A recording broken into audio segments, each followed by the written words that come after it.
Shalom, salam sejahtera bagi kita semua, saudara-saudara sekalian, dan selamat datang di channel ini. Tuhan Yesus memberkati. Dan siapapun yang mendengar ini yang punya kuasa untuk menyampaikan kepada Bapak Presiden yang terhormat, berarti kalau orang bikin surat terbuka, kalau saya bikin speech terbuka. Dan kalau saya boleh ngomong, karena Indonesia adalah negara Pancasila yang dimulai dengan ketuhanan yang Maha Esa. Berarti Tuhan bukan saatnya kita saling mengutuk, saudara-saudara, iya kan? Karena dalam hukum agama, dalam hukum iman, kita tahu apa yang kita tabur, itu yang kita tuai. Kalau Indonesia suka mengutuk, apalagi atas nama bangsa dan negara, sebagai kepala negara, maka saudaraku yang kasih dalam Tuhan, negeri kita juga akan terkutuk. Karena apa yang kamu tabur, itu yang juga akan kamu tuai. Jadi sebagai hamba Allah, silahkan, ini hanya masukan, apakah mau didengar atau tidak mau didengar, yang penting bolehlah saya memberi masukan. Karena sebagai hamba Tuhan, saya akan memberi masukan sesuai dengan apa yang saya mengerti. Jadi jangan kutuk mengutuk, ya kan? Dan juga jangan dukung mendukung. Kenapa? Karena dukung mendukung berarti Indonesia mendukung peperangan, ya kan? Karena kalau mengutuk Israel, mendukung Palestina berarti ayo perang terus sampai ada yang kalah, gitu. Nah, jadi harus kita tahu juga, ada yang bilang bahwa tapi Indonesia menolak segala bentuk penjajahan karena itu mendukung Palestina. Kita harus jujur dengan diksi-diksi yang ada. Palestina tidak terjajah. Karena Indonesia waktu terjajah modalnya cuman iya kan? Modalnya cuman apa sih? Bambu runcing, saudara. Bagaimana kita bisa bilang Palestina terjajah? 1.500 lebih rudal, saudara. Iya kan? 800 pertama Israel diam. Hello? Itu yang namanya terjajah? No. Ini perang, saudara. Perang terbuka. Dan kebetulan yang memulai perang ini, yang mengirim roket pertama adalah Palestina. Israel bilang stop. Karena kalau kamu terus kirim, bos, 800 roket, bos. Coba aja saudara bayangin kalau Timor Leste tiba-tiba kirim 2 aja. Ribut. Tidak ada satu negara pun yang dikirim 800 roket akan diam. Apakah Israel harus lenyap dari muka bumi demi atas nama kemanusiaan? Come on. Kita mendukung kemerdekaan, berarti ini adalah perang terbuka. Dimulai dari persoalan dari 20 kepala keluarga di Sheikh Jarrah, yang dia tinggal di sana, tetapi tidak punya de jure, de facto-nya dia tinggal. Tetapi tanah itu adalah tanah dari pemerintah Yordan waktu itu. Sehingga sekarang Israel sebagai negara demokrasi dan negara hukum menghadapkan pada mahkamah. Dan jangan pikir setiap kali ada persoalan dengan orang Arab, lalu Israel pasti menang. Tidak, saudara-saudara. Karena di Knesset atau DPR juga ada banyak orang Arab. Polisinya, tentaranya juga ada orang Arab. Yang di mahkamah juga ada orang Arab. Di pemerintah juga ada orang Arab. Biasa aja, mereka disebut Arab Israeli, saudara. Jadi ke mahkamah, 20 kepala keluarga ini tinggal di daerah Sheikh Jarrah. Lalu kemudian sebelum putusan turun, mereka berdemo di Masjid Al-Aqsa, kompleks Masjid Al-Aqsa. Dan seperti biasa memang kompleks Masjid Al-Aqsa itu dijaga oleh tentara Israel. Tapi hanya menjaga secara pasif. Menghindari dari kerusuhan-kerusuhan yang ada. Karena sudah ada kata sepakat antara Israel, Palestina, dan Jordan. Jangan mempolitisir Masjid Al-Aqsa. Di mana-mana tidak pernah boleh ada demo di tempat ibadah. Hello, itu peraturan dunia, seluruh dunia. Tidak boleh ada demo mengatasnamakan agama yang berlangsung di tempat ibadah. Termasuk di Israel Palestina, itu kesepakatan bersama. Mereka tidak boleh demo di sinagog. Kita tidak boleh demo di gereja. Hello. Dan apa yang terjadi? Mereka demo di sana. Dan tentara Israel mulai jaga. Tiba-tiba batu-batu mulai dilempar. Dan daerah situ tidak ada batu, memang sudah dibersihkan. Apa yang mereka buat? Mereka masuk ke masjid, mereka ambil batu dari masjid, lalu mereka melempari polisi. Polisi pakai tameng, dan dengan pengeras suara mengingatkan, ini tempat suci.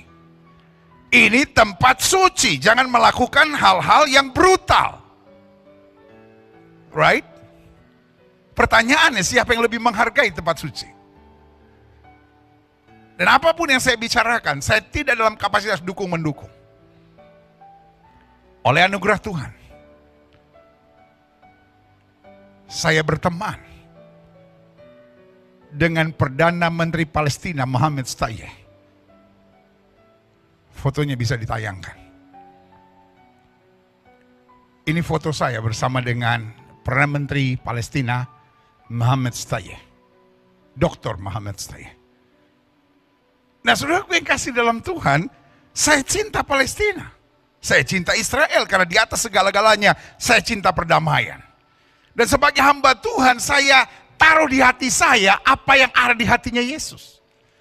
Jadi itu dia saudara dan saudara, sebagaimana sudah kita simak bersama satu penjelasan dari Pak Pendeta Gilbert yang secara khusus beliau sampaikan kepada Bapak Presiden Jokowi. Dan karena itu mari kita lihat, memang beberapa waktu belakangan ramai sekali ya pembahasan mengenai respon dari Bapak Presiden Jokowi. Bahkan dalam beberapa uraian dikatakan ya, Jokowi kutu serangan Israel ke Palestina. Nah sebenarnya begini Bapak Ibu ya, karena salah satu hal yang sering sekali disampaikan di ruang publik di bangsa kita di Indonesia ini adalah mengenai konstitusi ataupun cara pandang politik luar negerinya kita yang mengharapkan dan menginginkan ya mengenai terwujudnya perdamaian di atas dunia.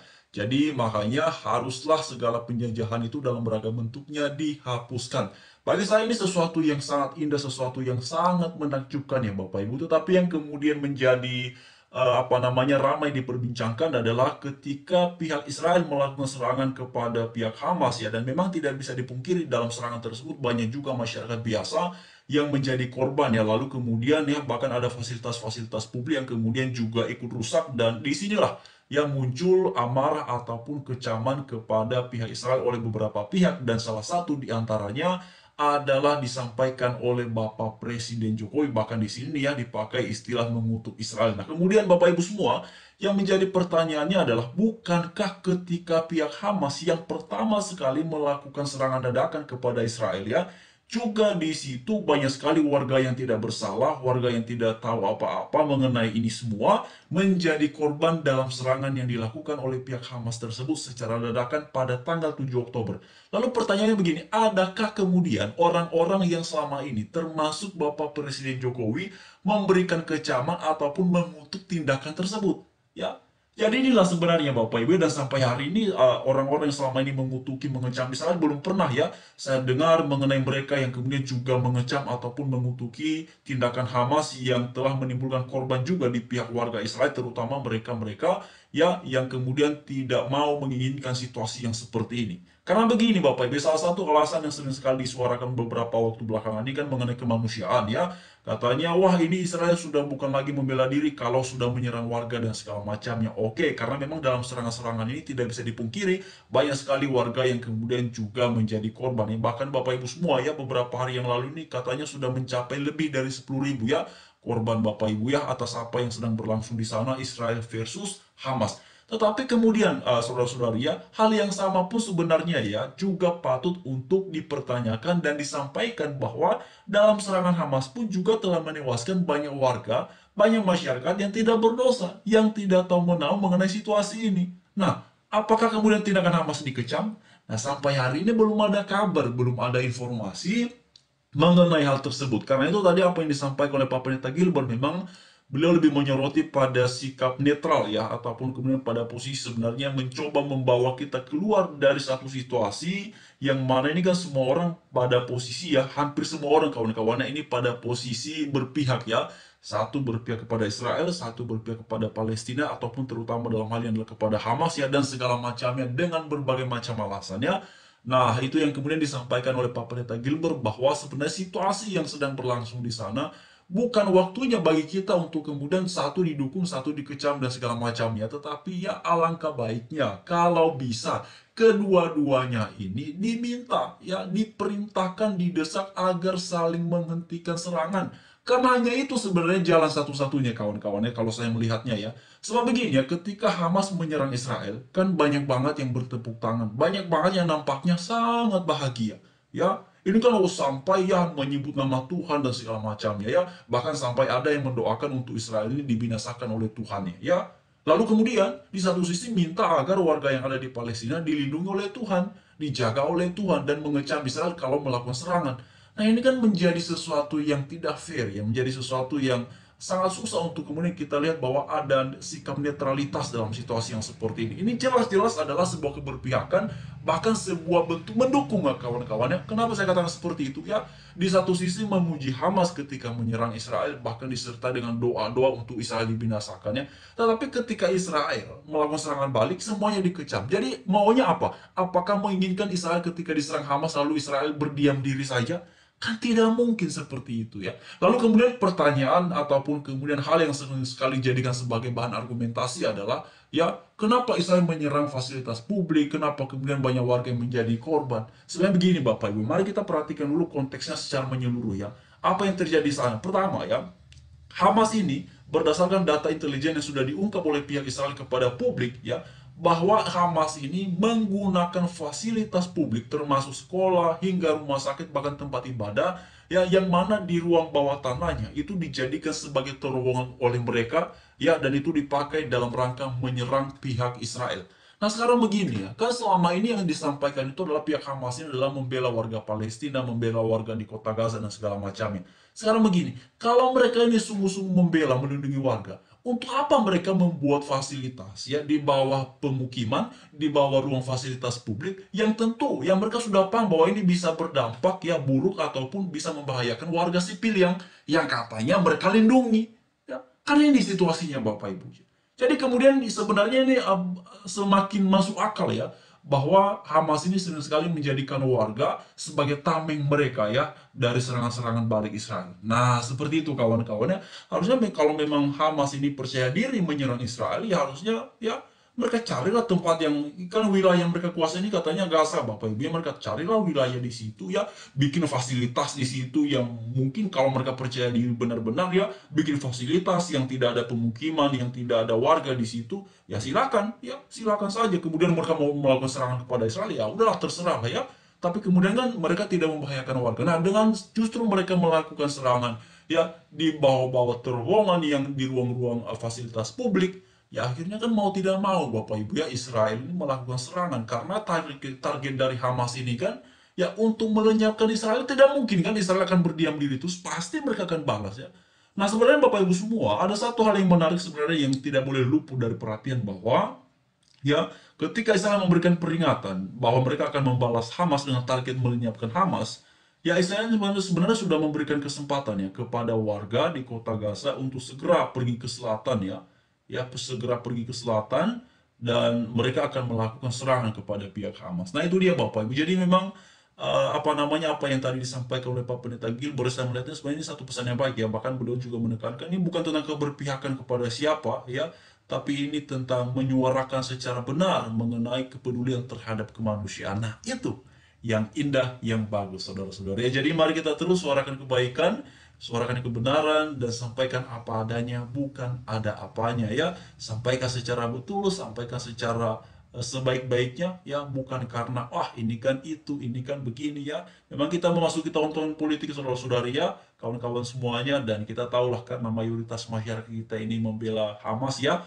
ataupun kemudian katanya save Palestine ya, kita tahu semua ya Bapak Ibu ya, situasi-situasi seperti ini kan bisa memungkinkan menjadi komoditas politik ya oleh beberapa orang ya. Jadi Bapak Ibu semua, Ya kalau agama saja sering dijadikan komoditas politik, Bapak Ibu, ya apalagi dengan hal seperti ini ya. Jadi itu sesuatu yang sangat umum sekali ya, bukan rahasia ini kawan-kawan, bukan rahasia terbatas, itu sudah rahasia umum sekali. Karena itulah ya, kita membutuhkan orang-orang yang bisa bersuara, yang menyampaikan kepedulian secara netral, secara baik atas apa yang terjadi di rakyat. Kita tentu ya sama-sama peduli ya, peduli terhadap korban baik yang ada di Gaza maupun yang ada di Israel. Kita tidak menginginkan ya peristiwa tragedi kemanusiaan yang seperti ini. Jadi mari terus orang kebaikan